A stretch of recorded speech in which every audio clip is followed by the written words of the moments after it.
Welcome back to the Simple Kids Ministry podcast. My name is Jeremy, and today you're in for a treat. Our guest is Amanda Peck. She's the children's director at the Grove Community Church in Riverside, California. And spoiler alert, Amanda and I worked together way back in the day. And the Grove is actually the church I grew up in. I was born and raised there. It was my first ministry job. I worked there on staff for 7 years. And so much of what I learned about kids ministry and especially VBS I learned from the Grove and people like Amanda. Today's episode is all things VBS. Just a little announcement. Our book, How to VBS, just came out a few days ago. By the time this is airing, it'll be available on Amazon. It's called How to VBS. You can also find it at howtovbs.com. It is the ultimate guide to pulling off your next VBS like a pro. It is the definitive guide on all things VBS. It probably goes into way more detail than anything else you'll find. And I think you're really going to like it. And today, we wanted to do a celebration episode with Amanda because Amanda is a total wizard when it comes to administration and leadership and logistics. And the way they do VBS at the Grove, they call it Summer Splash, is really next level. I think you're really going to love some of the tips and tricks that she shares. So let's dive right in.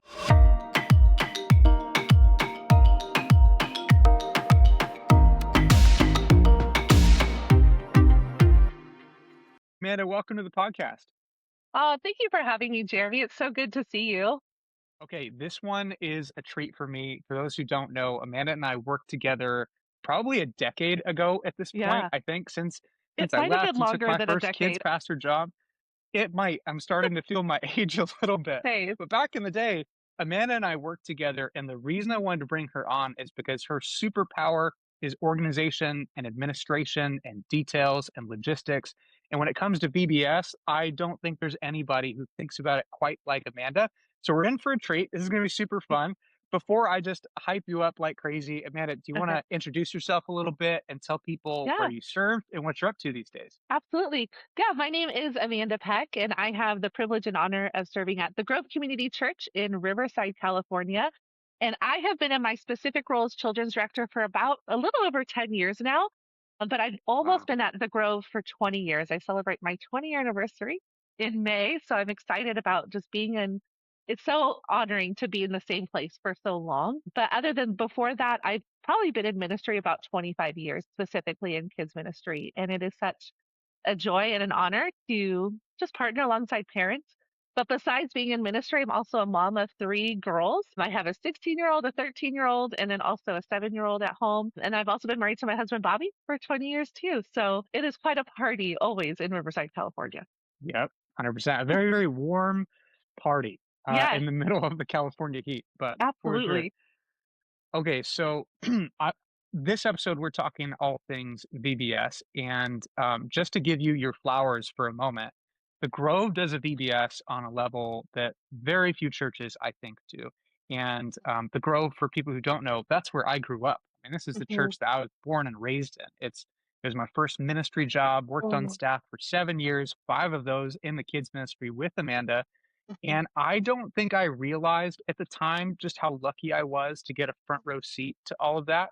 I think when you grow up in it, you don't even realize how weird it is or how Mhm. unique it is to have 1,200 kids who come to Yep. your VBS. Like that is Yeah. not normal at all. No.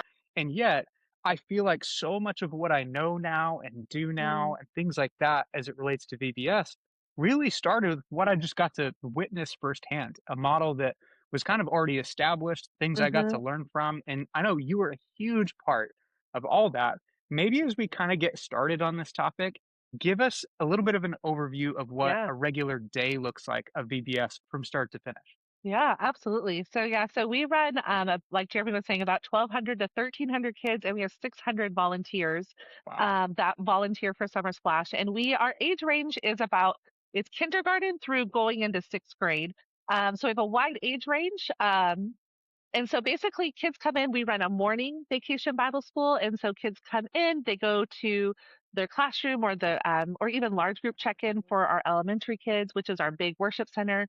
And there we're going to kick it off as like a huge party. So we're having really lively worship. A host that's going to guide us through. We have a skit that the kids can buy into with the Bible stories throughout the week.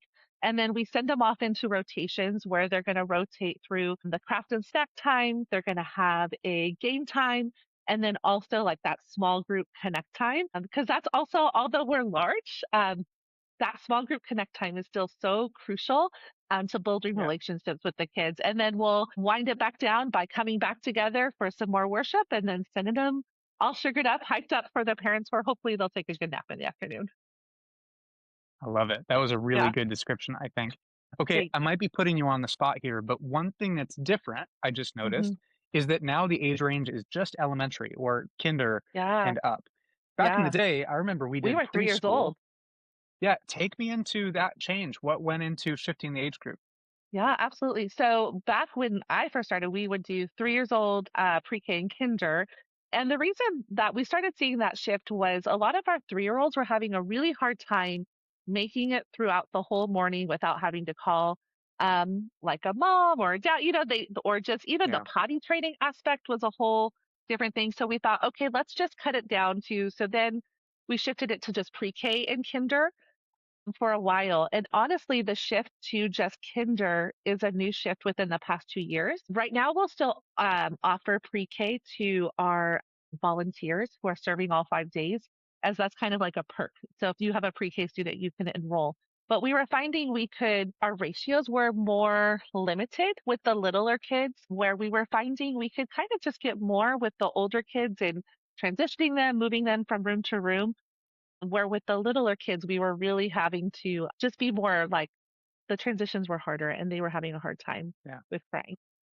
Yeah, that's one of the things I've noticed too with the younger age groups. They do have a hard time with an event like that. I think even Mhm. we saw this with summer camp too in a similar way, right? When you have Mhm. third, fourth, or even fifth graders who are up at Right. camp for the first time, you're often going to deal with more homesickness and things like that. Absolutely. Yep. Same deal if you've got Yes. 3 and 4 year olds at VBS. Yes. I really do think for people who are starting from scratch, like they've Mhm. never done a VBS before, I think the easiest place to start probably would just be with elementary. That's one of the things we talk Absolutely. about in the book, by the way, is Mhm. start there because it's always easier to add than take away, which leads Absolutely. me to my next thing. When Woo. you had to make that shift and kind of Yeah. take it away, how did you handle Yeah. that sort of change management to not frustrate a bunch of parents? Yeah, and I think you're gonna have to realize you're never gonna make everyone happy. So I think for Yeah, like the first year, what we would do is be like, okay, we're not offering 3 years old or pre-K, but if you volunteer this year, we will have a classroom just for the threes or the pre-K. And that really helped that transition of like, well, if I mm, volunteer, like there is an option for me to get my littler one in, but and we also realize that's not an option for everyone because not everyone can volunteer during the day all 5 days. So, but that would help is just kind of like, well, we don't have it this year open, but we do have this as an opportunity available. So that kind of softened the blow a little bit. The other thing we would do is just kind of even mention like starting that conversation almost like right after VBS is like, hey, next year we're going to shift to just a kinder through sixth grade model. We'll no longer be offering the pre-K. So it kind of like doesn't take parents by surprise when they go to yeah, register or sign up and they're not like, they had this expectation in their head of like, I'm going to register all my kids and get them all out of the house. And then surprise, surprise, we eliminated a grade. So I think yeah, even just starting that conversation a year in advance so people aren't caught off guard. And then the ones that do have a hard time with it, just having those personal conversations and explaining the vision and the why.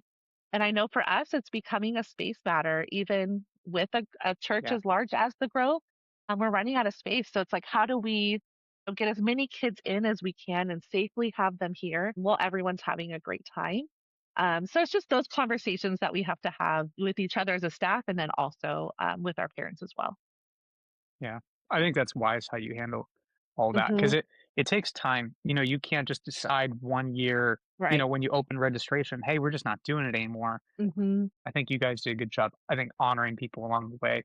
Okay, Yeah. one thing that's interesting about the Grove, it maybe not unique, lots of Hmm. churches do this. You don't call it VBS. You may Correct. as a description, but you have your own branded name for it called Summer Splash. Hmm. Let's have this conversation a little bit, Yeah. and this might be most relevant for people who are thinking about launching a new Hmm. VBS, and they've got to make the decision. do I just call it my church's name VBS, or Right, do I come up with a fun name like Summer Splash or Summer right. Blast or Yes. something like that? Mhm. What's the advantage having done it for so long? Yeah. What's the advantage of having your own brand for that? Yeah, I think that advantage comes from, like, sometimes people was like, "Oh, VBS," when I grew up, it was, it looks like something different, so they already have a predefined definition of what they think Vacation Bible School should look like. Where with this, when it's your own brand, your own name, it's like, "Hey, let me tell you what Summer Splash is. It's games, it's high energy, and your kids are still going to learn the Bible, but it's like I get to define what people have in their definition of what Summer Splash is, rather with Vacation Bible School. Although a great program, not everyone had a positive experience in a Vacation Bible School model. So I think the fact that I get to define and our church gets to define what that looks like is a real positive of having like branding it yourself and calling it what you want to call it. Summer Splash sounds a lot more fun than Vacation Bible School. I don't want to go to school again in Yeah. the summer, but I would like to go play in the water and have fun. That is probably the most fun part about Summer Splash is there's water Yes, every year. yes, every year, You don't have to even when wonder it's if there are cold. gonna be water games. Yeah. Yes. So that is one of the unique things that I really, really love. And even Hmm. I think being part of a church that had its own conference for the last few years, when we decided to roll out a kids event, we just called it a kids conference. Like we didn't even call it Right. a VBS, even though it had the same structure, the same flow, Yeah. same everything. Yes. I was basically running a VBS. I just had a different name for it. And I think to what you were saying, it probably makes it a little bit more approachable for a new Yes. family or somebody who just brings their own definition of what VBS is that may or may Yes. not be what you're Yeah. actually doing at your church. And I think it also helps bring in the non-church family as well. They might be reluctant to send them to a Bible school, but like, an event where there's water games, and although Bible is still a huge aspect of what we're doing, but you might get those families who are not churched more apt to send their kid to something like Summer Splash rather than a Vacation Bible School. So I think there's pros and cons to everything. I mean, I think in my head, because I grew up Southern Baptist, I still call it VBS. It kind of is interchangeable language, so I have to. And also, we'll refer to it a lot as like a day camp because it's Yeah. like some people think, "Oh, do I get to let my kids spend the night?" I'm like, "No, you have to come pick them up every day. We do not Yeah. we do not offer sleeping here." Yeah. Well, and I think even in this day and age too, I think there is a shift away from overnight things for kids. I Yes, think yes, parents are already just getting more and more uncomfortable about the idea of yes, where their kids go, even if it's a church, even if it's a yes, place they trust. It's a absolutely. big ask nowadays for parents. And so, I would yeah, I agree. think it is a little more approachable when it's, hey, Mhm, drop off, pick up, whatever, whether it's a half exactly. day, full day. Mhm, I think for that reason, I mean, I know the Grove loves doing summer camp for kids. I don't, do mhm. you guys still do summer camp, by the way, even for We do elementary? it we started at 5th grade, so we don't do Okay, it yeah. for our elementary. We did a day camp for a while, but then COVID happened and it kinda all shifted. So right now, we Yeah. just do summer camp 5th and up. Yeah, I was gonna say because that is a pretty important tradition for a church like the Grove. Like families Mhm. love It that, they is. look forward to it. For churches that don't have it yet and they're making this Right, decision, do I do a VBS and camp or do I do a VBS or camp? right. I think for that reason, it's like, hey, if you're just Mhm. starting out, I don't Right. know if I would introduce a summer camp In for summer. elementary yet. Yeah. You know what I mean? For Yeah, 'cause churches who've had it, yep. it's amazing, but it's Mhm. different now. And I Yeah. think it's really impactful of what you can handle, especially with elementary kids. There's a lot you could put in 3 hours and then allowing them to go home, eat the food that they like at home, make sure they're getting a Yeah. good night rest, and then coming back again rested in the morning, where summer camp, you're really dealing with, all the emotions of kids, especially a sleepaway camp. So, All of it. but yeah, all of it. But yeah, if you're just starting out, you could always, like I think you said, add. You know what I mean? You could always go bigger. Start simple. Start with what you know you can tangibly handle, and then you could always grow, expand, change. But it's just always fun to start somewhere, and then just honestly just start simple, and you can always Yeah. expand on it. Mhm. Yeah, that's great advice. Okay, as we're talking about making things approachable for a new Mhm. family and welcoming people who Mhm. don't come to your church, this is a big question when it comes to VBS. And I think Mhm. sometimes when people have a knock on VBS, they might say that this is something that's just for church kids. It doesn't actually do a good job of reaching new Mhm. families. First of all, I think that's a lie. That's not been what Mhm. I've seen. Like all the Mhm. data I've looked at every church that I've ever done a VBS, at minimum, we have like 20% of our kids are new Yes. families who don't go to our church. A lot of times, much more. So I don't think that's legitimate, but I do think Yeah, if you're not careful, it can easily become the sort of ministry that's just for the kids in your church. So with absolutely. that in Yep. mind, what are some of the things that you do specifically to gear it towards people who aren't in your church? Yeah, we really encourage people to just invite a friend, and we're happy to put friends with friends. We don't honor a lot of friend requests, but we will, like, if you're inviting your friend, we want you guys to be together, especially if you're in the same age group. We'll also start marketing it. Like, we have like community centers that are nearby at the Grove. And so we'll start marketing Summer Splash there. We'll even take it within the schools and using the school system to put out flyers. Not every school will let us do it, but we do have partnerships with some of the schools to. They know we partnered with so many schools that they know the Grove is a safe place that they can recommend to families. And so we have kind of built that reputation within our community that, hey, that's a safe place where I can send my kids. So whether it's through the school system or the parks, we definitely target those audiences to even going door to door and putting flyers on our neighbors' doors saying like, "Hey, we have this event coming up in the summer. We'd love to have your kids come and join us." And so just really trying to spread the word that way. And word of mouth has for sure gotten around too. It's always crazy to me when we open up registration, how I'll see our community like social media sites blow up of like the Groves registration is open, like go, go, go. And it's like a race in time to get registered for Summer Splash Well, I imagine it fills up every year, right? every year. So we used to start registration like right after Easter, but then sometimes, like especially with an early Easter this year, we're like, oh my gosh, registration is open for 2 months. We fill up in 3 weeks, and then for a month and a half, we're having to tell people like, oh my gosh, we're sorry, it's full already.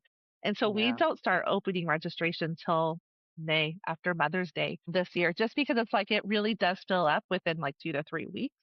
And that's also another thing with Vacation Bible School is do you register or do you not? Do you do a Yeah. pre-registration or do you just allow people to walk in that day? And I think what we have found for the Grove, it works is that pre-registration is what works for us because we're ordering t-shirts, we're putting them in classes. It's a little bit more detail oriented where I see other churches just come the day of and register. So I think you just have to find what works for your church and your system. Yeah. Well, especially if you're going to fill up every year, you Yeah. have to have registration. Otherwise, you have no Oh my idea if gosh. there are gonna be people showing up and then they're just frustrated. Like it Yes. would be chaotic if that Yes. ever happened, I think, at the I'm like Grove. thinking like, oh my gosh, people are being lined up at 4 a.m. They're Yeah. They kidding. would. Nobody wants They to do would. that. I know. Nobody wants to do Yeah. that. So we do the pre-registration and then we really try our hardest. And once we fill up and we start a waiting list, we truly try to get every child that is on the waiting list on just because we want everyone to be able to experience. But for us, we also, it's finding that balance of having safe numbers. We want to make sure our Yeah. ratios are good at a safe capacity. It's always fun to be like, oh my gosh, this year we blew it out of the water. We have 1 million children. But is it safe? Are the volunteers having fun Yeah. with the numbers and ratios that are in your classes? So it's just trying to find that, like, if I can get the volunteers, I'll put the kids in if we have the space. So it's a dance that we play all throughout the month of May and June of trying to maximize the amount of space and volunteers that we have. 100%. Okay, Hmm. so when it comes to registration, one thing I'd love your thoughts on is this idea of Hmm. free versus paid. One thing Yeah. that surprised me a little bit in my research for the book is realizing just how many churches offer it for free. And I Yeah. noticed, even as I was gathering a lot of that feedback, that some of it is regional. You know, here in Yeah. California, where I've done almost all of my ministry, almost every VBS out here is paid. Like that's just Hmm. Hmm. normal here on the West Coast. But Hmm. if you go into the Midwest, the Bible Belt, maybe even the East Coast, I'm not sure all of the regions, but it seems like that part of the Yeah. country, it's very normal. It's very traditional to Hmm. have it for free. So we're not Absolutely. trying to change anybody's mind if they already Yeah. have a way that they do it. If it's been Yep. free forever, keep it free. If you've Yes. done a price, great.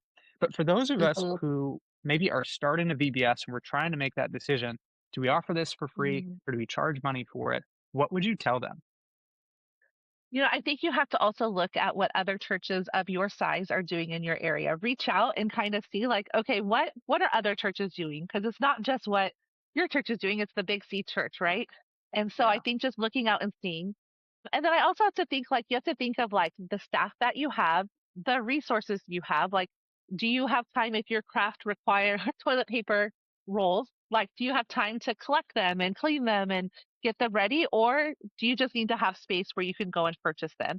So I think it just determines on like the staffing that you have, the amount of time you have to put things together. Do you have a church that like, hey, like we are just going to be donation based, like where you tell us the crafts you want, and then we're going to get all that for you.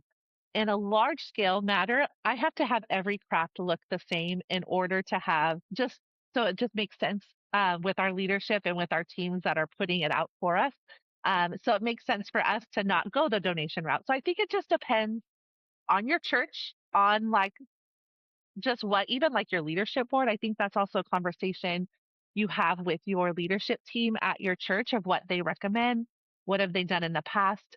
And I think there's a buy-in, even if a family has to pay, $5 for their entry to a vacation Bible school, you're gonna see that child and that family coming back every single day because the family has a buy-in as in compared Yeah. to offering it for free. That has been my experience.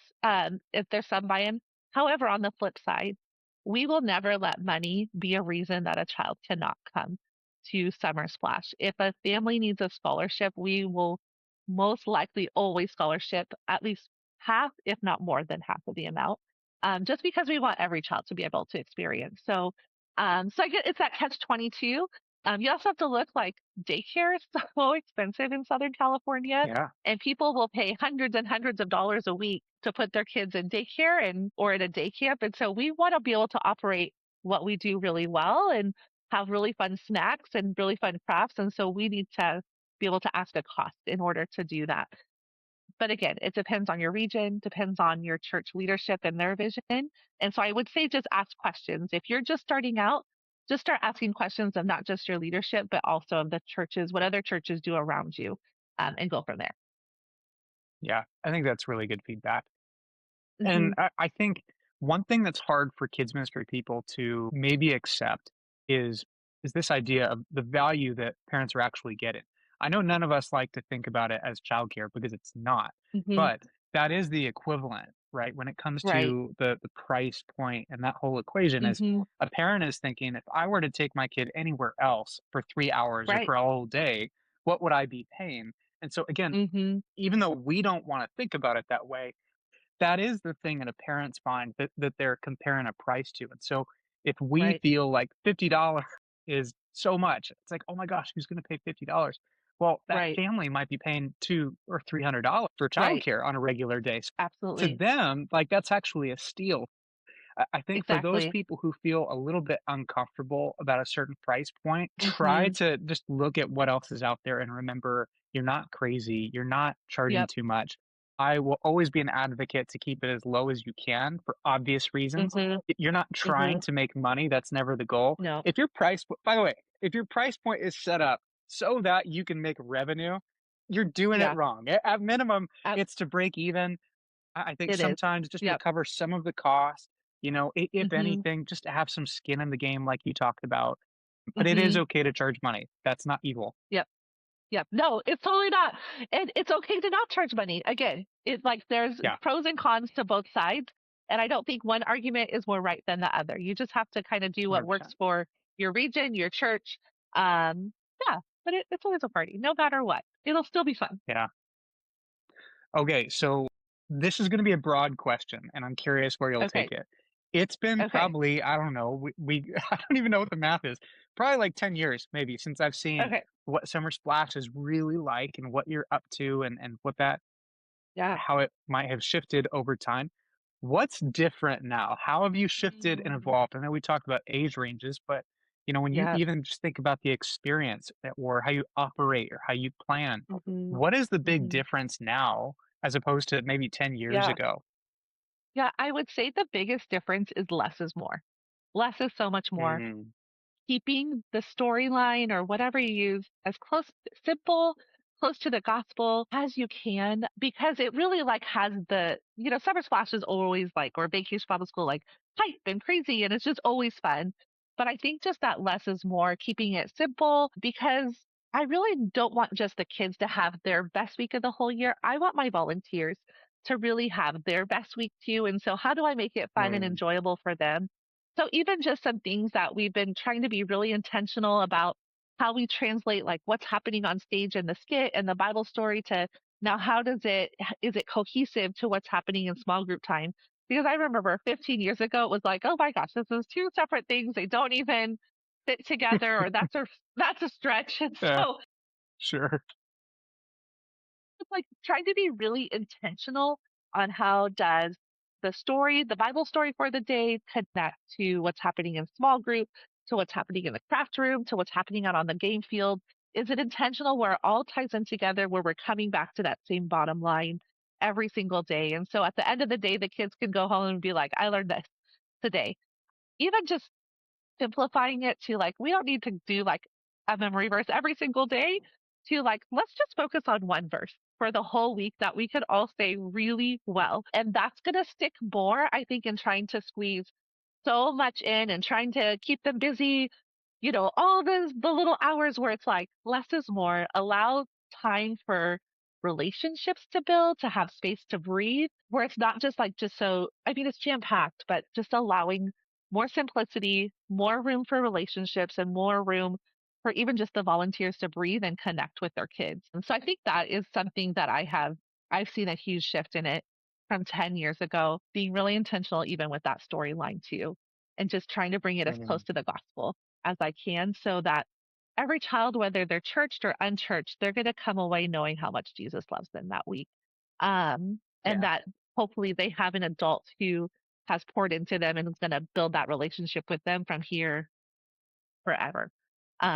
So that has been Yeah. something that's been really exciting to see it evolve over the past 10 years. That's so good. Yeah, I love that Yeah. type of alignment too, because even in the silly things, there are ways to Hmm. line things up, right? So if Yes. you've got Yes. a day where your Absolutely. topic is on fear, for example, right? Yes. Even your game or your icebreaker question might sort of Yes. allude to that idea or kind of be a Yes. setup. It doesn't have to just be Yes. something silly and unrelated. It Yes. actually can Yes. be something in anticipation and in total alignment with the rest of the day. I Yes. think it's Hmm. powerful when you can accomplish that. As you were talking about Yes. less is more, I'm reminded of there's a book called Essentialism by Greg McEwen, I Yeah. think. It's probably somewhere behind me. And it's a wonderful book. And I remember I was going through it with my staff back at Sandals. And the one phrase that kind of became a rallying cry was this idea of less but better. And he had a whole section in Mm, there. And his whole idea was not just less is more, but the yeah. things that you do choose to keep, the things that you do Mhm, still have that are priorities for you, how can you take that mhm. energy that you were spending on other things and now make Yes, the stuff that's still there yes, even better? And I think when yes, I hear you absolutely. talking, I just imagine that everything is probably leveled up as a result, right? You're not Mhm, yes, worrying about mhm, a million other things. Now you're saying, okay, right. what really matters most to us and how can we make those things Mhm, great? I think that's mhm. amazing. I love that. Yeah, and then even, like, last year, we ran into some shipping issues, and it was like, "Oh my gosh, Oh we don't gosh. have the lanyards and the buttons," and, like, stuff that, like, Sure. I really love the detail stuff, but it was like, Yeah. no one missed it. No one was Yeah. asking, "Where's my button?" So it's just like, "Okay, we can even Yeah. dial that back again." So it's just even how, like, Yeah. we continue to simplify and funnel it through that, like, what is gonna make us even better year after year? So Yeah. Speaking of simplifying, there is an idea that I stole from, I think it was Bayside. They have what they call okay, their VBS breakaway. They're up in the Bay Area okay. in California, amazing church. They have thousands of kids who come every year. Yeah. They're just like VBS on steroids. They have like I love go-karts and that. zip lines and archery. I mean, it's pretty wild what they do. But one of the things that I learned from them when I went up to visit Mhm. is when they do their craft rotation, they don't do individual crafts. They do team crafts. Mm, So what they do is let's say you're spending $1 per kid on your craft and right, maybe that's like $15 per group. They right. said, well, what if we take that money and we get something that's Mhm. bigger and more exciting to them and something they can all Right. work on together? And there were a ton of Yes. benefits from it that I love, by the way, Mhm. which one is kids are working together, which is amazing. Yes. The other is you don't Mhm. have as many like moving pieces and supplies and Yes. materials. Yes. Like it just Yes. simplifies a lot. But as soon as I heard Mhm. that, I was like, "This is amazing." And I think the next Yes. year, the very next VBS that I had after hearing that, Mhm. we implemented that, and it was amazing. So instead of, like, I love making tiny little trinkets for each kid, it was like, Yes. "Hey, we're all gonna Well, work that is together to gonna make get one thrown big away. fort or something." Yeah, Yes. totally. I mean, we Yeah, never wanna and think it's our gonna get crafts are lost. ever thrown away. It's gonna get lost and thrown away. Of course not. So They're what gonna is keep them meaningful? Yes. for a year. No, Yeah. they're not. But that one's totally free for our listeners. You can steal that just the same way I stole it from Base Off Church. Okay, It's never stealing, it's borrowing. It's borrowing. 100%. Okay? And We're we're all learning part from of the each church. other. Yes, Yeah, exactly. that's what We're it better is. together. Okay, so one thing I think is fascinating about the trajectory for the growth is there was a time where everything that we did from a theme perspective was completely original. Mhm. And I remember it was super Yes, fun coming up with themes and names and writing yes. our own dramas. Mhm. We had people who really owned all of that stuff, Yes, and it was so fun to watch. yes, And I know there was a time where you shifted away from that and used a kit, and then I yes, think now you sort yes. of came all the way back. Take us Yes. into maybe the value of creating your own stuff versus Yeah, using absolutely. a ready-made kit. Like, how are you guys thinking about all Yeah. that? Yeah, so it's fun because 'cause I've done both. So I think if you have the creative people on your team who have the desire and the time to write something from scratch, because really it's a simplified, it's A plus B is equal to C, like it's pretty simple every year. Where there was a season that we didn't have someone on our staff who had the time and the resources to do that. So we started going with a kit. But then what we found with the kit is that we're like, well, we're using like 5 things from this kit and basically still writing it on our own. So I think whatever you have to do, whether you're buying a kit or doing it from your own, nothing neither is good or bad. There's pros and cons of both. But I think either way you have to make it your own. Even when you buy a kit, you have to put your church's stamp on that kit because God bless you. Thanks. There is no church is the same. You know your kids, you know your volunteers. So even if you're buying a kit, you have to put your church's stamp of like, this is our identity and who we are as a church and what we're going to put out as a vacation Bible school. And so when we bought that kit, we were kind of using it as a springboard because it usually comes with like all the tools, like the backgrounds, the banners, the even like a store. For us, it was also a beautiful time during COVID of like, oh my goodness, what do we do for Vacation Bible School when we're all in lockdown? And so it came with a community for us too, which was so nice when it was like, I don't know which way to turn during COVID, but I had this beautiful community that I could look and kind of see, like, what are you doing with this craft? What are you doing with that? How can I box it up and send it out to my kids? And so I think if you're starting out, I think a kit is almost the way to go, just because it does come with that sense of community and like people you can ask questions to. And then as you like get more comfortable and like, okay, I know where we're going, like maybe you want to experiment and start writing something on your own, or you have those people in your church who can do that. But no matter which way you go, it's always putting your stamp of approval on it of your church's identity on your vacation Bible school that's going out. And I love that we have kind of circled back is that our church has a theme for the year that our whole church is focusing on. And now our vacation Bible school, our summer splash, is also focusing on that theme, which is so cool because you have the buy-in Mm, from the church members and the volunteers. And it's something we've now, as a church, been learning about for a full year. And now our kids get to experience it. It was just such a special, sweet spot that our kids ministry got to experience the past couple of years. And so it's really exciting to now see like when the big church theme reveal comes, it's like, okay, which way is our summer splash going this year? And to be able to take that theme and run from it or run with it, yeah. not run from it, but with it. But no, I might be running from it, to be honest. No, I'm just joking. Yeah, um, for sure. but Okay, I'd actually love to get yeah, specific on that because I think people yeah. are hearing that and they're like, "Okay, how do I take a theme that probably works for adults and the rest of the church and make it fit with kids?" Mm, So maybe give us an yeah, example of what the theme was for the church and how you adapted it for your own needs. absolutely. Yeah, so last year our church was walking through Acts and how we were to witness the power of the church and what the church did. And so we even took people from our adult creative team to just come and help us brainstorm. And so it started about a year in advance of just like, okay, what does this look like? How do we take the book of Acts and make it translatable to children. And so it just became like, okay, like it could be like this. And so it became the greatest showman. Hey, this is the greatest story ever told.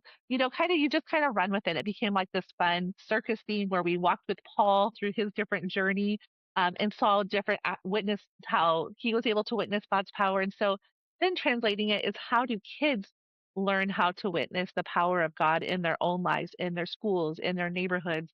What might that look like for a child? And so it really just took a team of like, hey, let's just sit together and collaborate and take what the church is learning, kind of like our expertise as kids ministry, and collaborate all together. And we came up with something just super beautiful. And we just really got to see, like, I think what I loved about last year's was it was about telling the gospel. We got to teach the kids how to tell the gospel to their friends and how to spread the gospel. And Mm. so it was just so sweet listening to kids. Like, we'll have our like characters from our skit like walk around during the day, and how the kids are witnessing to the bad guy in the skit, trying to get them to like believe who Jesus is.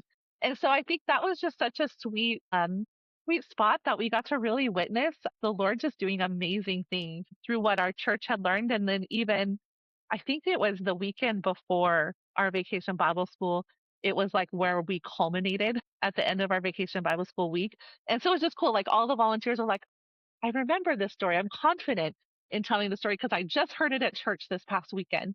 Um, yeah, so I think that's kind of how we translated it from what the adults are learning to kind of bringing the magic of kids ministry to the just the art of storytelling to kids. And yeah, it just, I don't know, it's a really fun process to do, and it takes time and energy and people, but I think if you have those people, then you just run with it.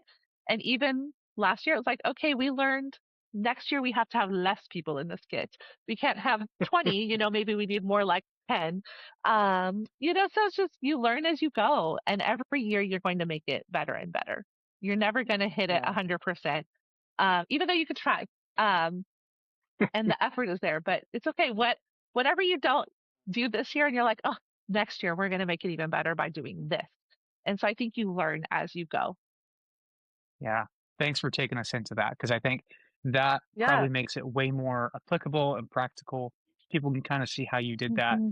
And I love it too because it's like, listen, the core is the book of Acts. The core is what you're teaching across your church and what you're teaching your Hmm. kids. But the packaging of all of that can be Yes. adapted in an age appropriate way really easily. And I think Hmm. it's so funny that last year you guys were doing acts because we did the same thing for our VBS. We had a different That's theme, so funny. but it was the Okay. journeys of the missionaries in the early Yes. church and stuff like that. We called it Yes. the trail. So it was this hiking Okay. outdoorsy theme. And in the same way that kids That's were going on, that's our theme an this year. adventure. Is it really? Well, that What are was you Acts. calling it? We're in Genesis. We are the adventure begins. Explore God's goodness this year. Yeah, because we're in the book of Genesis, seeing the goodness of God. That's so funny. You know what's so funny? If you do this stuff long enough, you realize it's the same like 6 different themes that Yes. we all rotate through. Yes. It's like Yes. space, nature, Yes. Yep. I don't know, The Olympics is jungle, always gonna be a the thing. ocean. Yeah, We love the race car yeah. version. Stay away. I Oh, remember we yeah. did a Star Wars version one year, and our My children's gosh, pastor yeah. literally thought we were going to get a cease and desist every single day. We That was didn't, great. What was but it called? don't tell Galactic them. Hope? Is that what it was? Yes, we didn't Yeah. steal off of Star Wow. Wars. Okay. Yeah, no, So, it was good times. I don't know if I mentioned this in the book or not, because I think I did reference that, like, the very first thing I did as an intern was basically support people on the weekend and then help with VBS. Like that's my whole Yes. job. And I remember at some point my boss gave me his name is Pastor Carey. Shout out Pastor Carey. We He love gave you, me the Pastor job to Carey. come up with like team signs. And Team I think names. Yes. collectively we came up with a lot of team names together. Some of them I came up with, but I got to make the Yep. signs. And I remember the Star Wars year, which I'm already a Star Wars nerd, but we would come up with the punniest and silliest names. Yes. They weren't even like short, easy to say names. They were just funny to No. us. And I would come up with Yes. like a fun picture or meme that I would put on each team sign. It probably was aesthetically horrible, but it was Yes. so much fun. I have You such know, great memories of we Galactic Hope. still have those crazy fun names that are hard and way too long, but we simplify it to you're in Yeah, 1A. Pew, pew, pew, pew, pew, yeah. pew. the names. So we simplified it a little Yeah. bit. Okay, let's talk about that for a second because I think Yeah. what you talked about there is a total hack for people. Could be really, really helpful for people. Um, Mm, maybe not everybody's VBS is going to be quite as big as the Grove with 12, 1,300 mhm. plus kids, but you're going to have a lot of groups in the same auditorium. And especially on day one, Yeah. parents are trying to find their way around. And, they may be Mhm. looking at those team signs, but they can be hard to read. Maybe tell us Right. about that solution we came up with back in the day that sounds like you're still Yeah. using that made it a little bit more We user-friendly. are. And we are still using the map too. So basically what we kind of did instead of having like, where is like the coyotes and this, and they're looking for all these letters, it was like, we're going to label it like first grade. We're going to have 1A, 1B, 1C, 1D, 1E. And all of first grade signs are going to be red. And so I know as a parent, I'm looking for red in the auditorium and I'm looking for A, B, C, D, E. And so you can still have like the crazy fun names, but just kind of simplify it where it's like, okay, if I'm a first grader, I know they're one, and now I'm looking for A through L or what have you. And then also that color coding too, I think was also really helpful of like, I'm going to put first grade all in one area in the auditorium, or they're going to be all along the front. And second grade is in this section. And then we give parents, actually, we give them maps in their email the week before of like, hey, like little Johnny is going to be in 2B and his team name is the Coyotes. And so everything is color coordinated to blue for second grade 2B. And I put that on everything so that when parents walk in, they usually have their map open on their phone and they can kind of see like where they are going. And then we also have a lot of our staff will come over from just that first day for the first 20 minutes with maps. We'll give all of the staff maps and just kind of like, okay, here's a rundown. And they help walk our families to where they're going to go to hopefully make this large church that's like, I don't know where I'm going to easier for them. And every day for check in and check out, their child's in the same place for check in and check out so they know where to go. So that is something like we color coded grades. We did like 1A, we have codes for the grades, but just to try to make it as simple as possible for parents so they're not just looking for like where's the coyotes and where's the owls and where's this weird name that I can't even pronounce and who came up with that name. But Yeah, we still have fun with that as well. 100%. And I think Yeah. the beauty is in the details for a lot of this stuff. Yes. I think these are tiny little things that some people might be listening to and they're like, "Oh my gosh, they're totally overthinking this." But this is the sort of stuff Yeah. that really makes a big difference, I think, for a parent. And even like with fun Yeah. details, I remember at another church, our day one parent handout, I put the map of the seating chart on the back. So every Right. parent had it in their hand when they walked in too. So Yes. it was Yep. there. And even with like the Mhm. types of names and categories, like the details do Yes. matter. Like last year when we did the trail, I remember each age group had their Mhm. own type of name. So for instance, Yep. we had a preschool experience and they had names like acorns and twigs, Yes. like really cute, Yes. adorable names. But then Really when you got simple. Yep. to elementary, we had animal names. Yep. So, the Yep. coyotes or things like that. And it Yep. made it so Yep. much easier to know, hey, if it's a twig or an acorn, Yes. I know that's preschool. If it's an animal, it's elementary. So Yep. it's the little details that I think really do help Absolutely. parents and they help your staff too. Like it becomes a little bit of shorthand Mhm. too, like some coding as well. I think you just also really have to like walk through, like really imagine of what that day one experience looks like and feels like for a parent. Are they waiting in long lines? Do they know where they're going? What does your signage look like? So I think you really have to imagine like if I have three kids that I'm carting and I'm not sure where I'm going, what does that look like? And so I think just in that planning stage, just starting to brainstorm what that looks like for the experience of the parent, because you don't want the parent to leave like frustrated and frazzled. They've already had a frazzled morning trying to get their kids there. So I think just trying to make it when they arrive that the parents can even breathe a breath of fresh air going, okay, I know my kids are in good hands and I could walk away and enjoy my morning, or maybe they'll stay to volunteer next year, hopefully. Right. Yeah. I love that you added a note about just signage and wayfinding and things like that because that makes a Hmm. huge difference for a family. And we Yes. have to remember what Hmm. it's like when they're getting all their kids together. They're trying like Yep. crazy to show up on time and to go to the right place and do the Hmm. right thing. And I think the real Yes, test of knowing if you're doing this well is imagine no team members are around, no people are around. If somebody just parked in your right. parking lot, would they know where to go and what to do? That second part is Mhm. important too. And I think the Grove does this really well. But sometimes when we think about our signage, we're just like saying, hey, go here, go there. This is this age group. Right. This is that age group. Here's the restroom.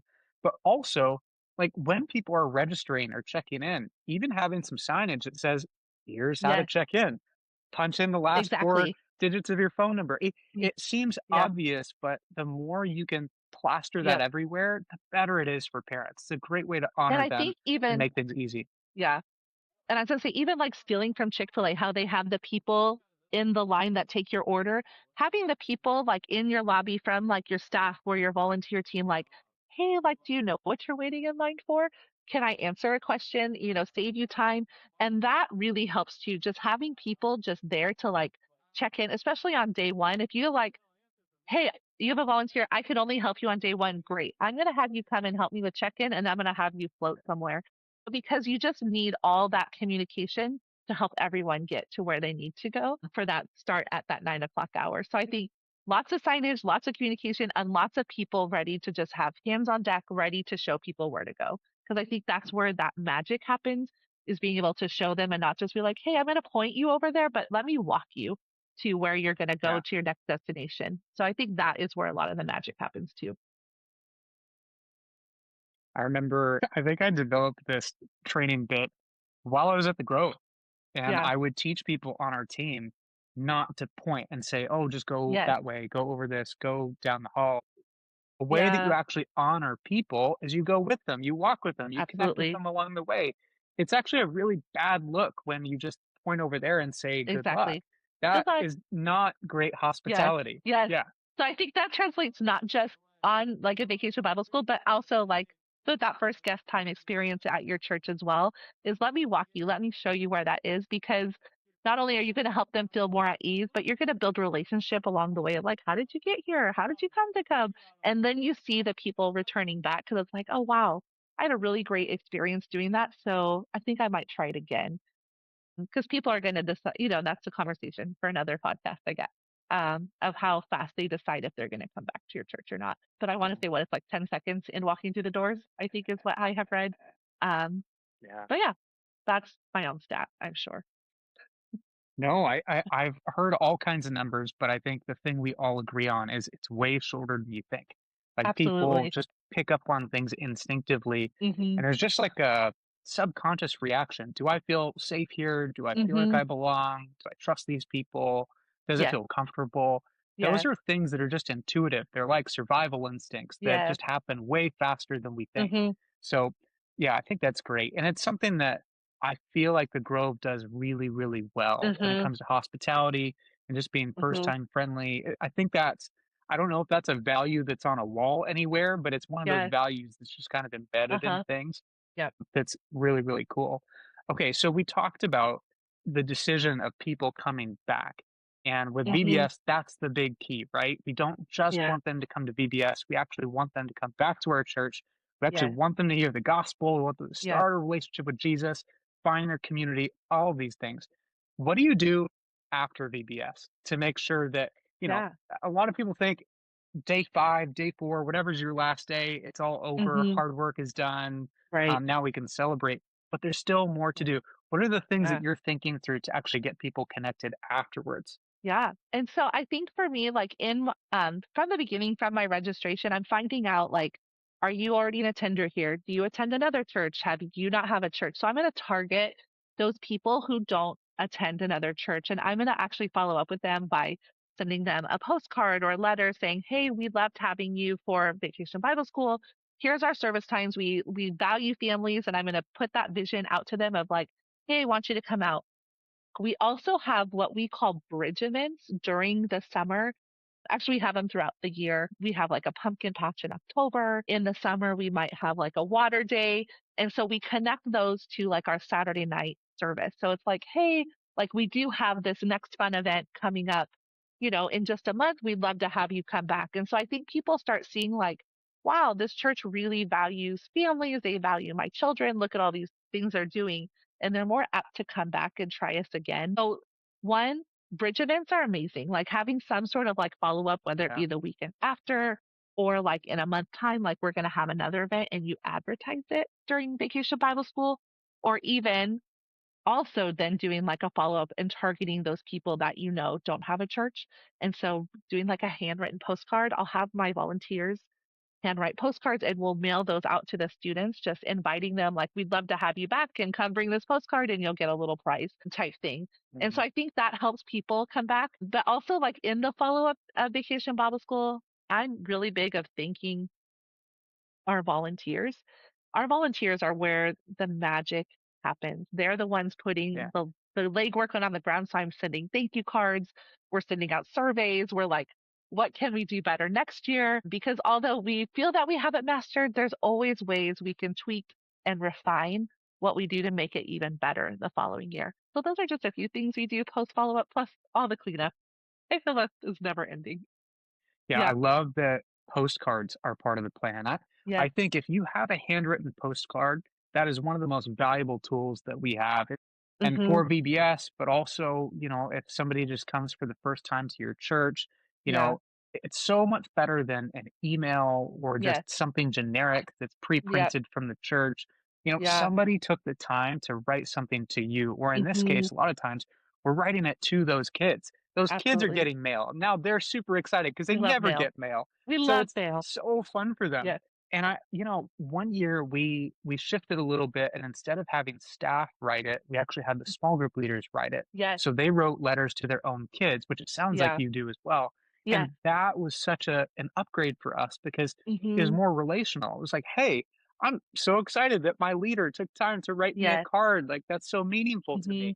And so that is such a simple little thing that any Yes. church can do that's a powerful tool, especially for Yes. those kids who don't have a church home. So, last thing I want to talk about Okay. is the leadership structure. So, Yeah. you have an event that's very, very, very Yes. large. And to pull it off, yes, you do need, a great staff, Mhm. hopefully a large staff, but you also need key leaders, high level Yep. volunteers who are owning parts of the events and whatnot. Maybe Mhm. give us an overview of like what the leadership structure looks like and what sort of Sure. things you actually hand off to other people. If it's Yeah. rotations or certain parts of the event, however you Yeah. do it, I think it'd be valuable to get a little sneak peek. Yeah, so I think like how we kind of umbrella it is like I'm kind of up here with our preschool director. We're kind of the top. And then from there we have the staff and we will give the staff like, okay, you're in charge of first through third grade guides. You're in charge of the craft room. You're in charge of the game field. And then from there we have those high level volunteers of people that we know can lead teams well, who are good leaders, and that be like, okay, you are like the game captain. And so we're going to have the volunteers report to you every single day and you're going to give them that powwow and the direction, and we're kind of putting that torch in your hand.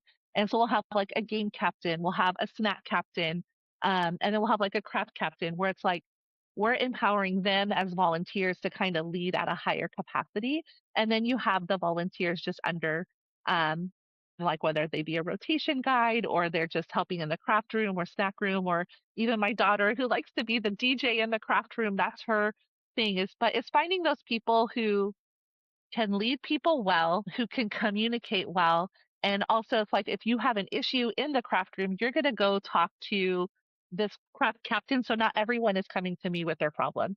Okay, if the craft captain can't handle it, I'm going to go to that next level, that staff member who's in charge of that. If it can't be solved there, that's when I'm brought in to help. So I think kind of having that hierarchy, so it's not I'm being constantly bombarded with problem after problem and I'm having to put out fires, but empowering the people that we put in those positions to put out those fires for us. And so delegating to them is so huge when you're operating at an event like this, but also having like communication with everyone. So everyone kind of understands the hierarchy. Everyone understands what's happening that day. We even have every day a pre-vacation Bible school huddle where we gather all the volunteers and it's like, okay, this is what's happening today. Here's what's happening in this room, in this room, in this room.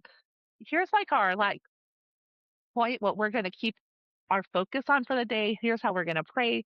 for each other during the day. We'll even do like volunteer shout outs. Here's who we caught doing an amazing job, on time raffle. You're trying to get those volunteers there to buy in, but just also really trying to get everyone on the same page for that day and excited about what God is doing. Hey, listen to what God did yesterday. We had 5 kids accept Jesus. Let's celebrate that. And how do we go forth today? Or maybe I had an issue yesterday. Let's be transparent and share, like, hey, we had a kid get checked out without ID being checked. We really need to make sure we're all on that same page because we don't want a breakdown to happen. So I think it's just kind of high levels of communication. So we're doing that in a meeting. We're even sending out emails. We use like apps like Remind or Band to communicate to the leaders constantly of what is happening. And yeah, but I think that covered more than your question, I think. But that's just kind of how we run an event. And I think that can translate to your event no matter how big or how small. Yeah, I think so too. And the key here, I know some people are listening and they might think, well, that's really great, Amanda, but I don't have that many staff members. Yeah, Remember, all of these things can be done by volunteers, you know? absolutely. Like this past year, I was working with a church plant. The church of maybe Hmm. 500 or 600 on a Sunday. It's very different. We don't have a Yep. gigantic staff.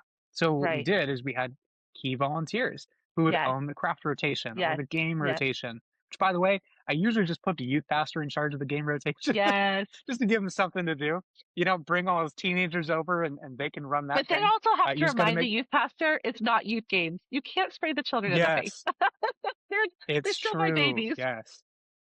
We Yeah, love I our feel youth like youth pastors. pastors just thrive on chaos. They don't think about safety like we do? I No. remember one year at summer camp in high school, we played steal the bacon on a slip and slide with Yeah. like vegetable oil or Yes. something. And I remember Yes. one year there's a kid who was like a running back on his high school Oh football my team. gosh.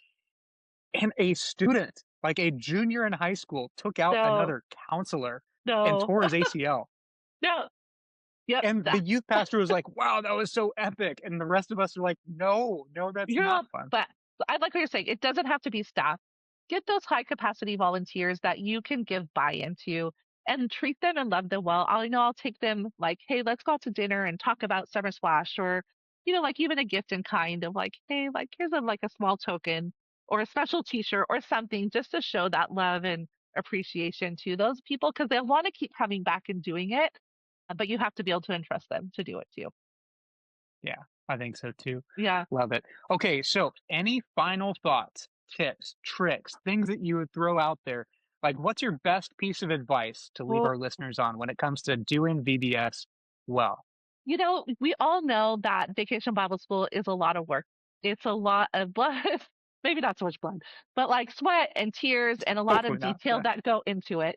Maybe the blood from the paper cuts from counting papers. Um, exactly. but the one thing that I always have to keep at the forefront of my mind, if just one child or one family comes to know who Jesus is and has their lives changed, then it is all worth it. It doesn't matter what it is. And so I think that's when it's hard, when I just want to give up or I don't want to do the late night. It's one child comes to know who Jesus is or their family has a life change, it's all worth it. And so I think keeping that as your forefront, I think will get you through it, no matter how hard it is. What a great way to wrap things up. Amanda, thank you for coming on the show. There's Thank you been for so having much me. wisdom that's being shared. The funny thing is, you probably just think it's like normal and you're like, oh, this is just everybody Yeah. knows this. But I guarantee you, people are listening to this, taking notes, thinking, Mm, wow, I'm going to steal that. And that's going to make our event so much better this year. So yeah. thank you for taking us into how you do things. Thank you Thank for you. just using your gifts to build the kingdom. This has been such a fun little treat for me getting to bring Yeah. somebody on who Bringing it was back. my mentor. This is the person Thank I you. learned from. All That's these kind. things that Thank you. you're looking at in the book, so many of them are really things that I saw Amanda doing. Like I have just taken that and run with it. And so thank you for being such a great example for Yeah. me and And others. And So I just want to say, if there is anyone listening out there that does need help or just needs to like, hey, I just need to like bounce an idea off someone. I know life is crazy, but I would love to just partner with anyone that really just needs help. That's my hope in the kingdom is us as kids leaders that we could just come together and help each other and spur each other forward. And so Jeremy, you're welcome to put my information in the notes or wherever, but I'd be happy to help any leader who feels like they're stuck or just needs someone to talk to. Or maybe that's why they go to you because you're getting paid the big bucks to do this, right? I don't know about that. I don't know about that. But we'll definitely put your social security number in the episode Great. description just in Yeah, case could you people put need it. credit card Yeah. information, my Venmo? Yeah. Totally. Awesome. Well, Amanda, thank you for coming on. This has been Thanks, so Jeremy. fun. And for Yes. everybody who is tuning in, thank you for joining us. We'll see you next time.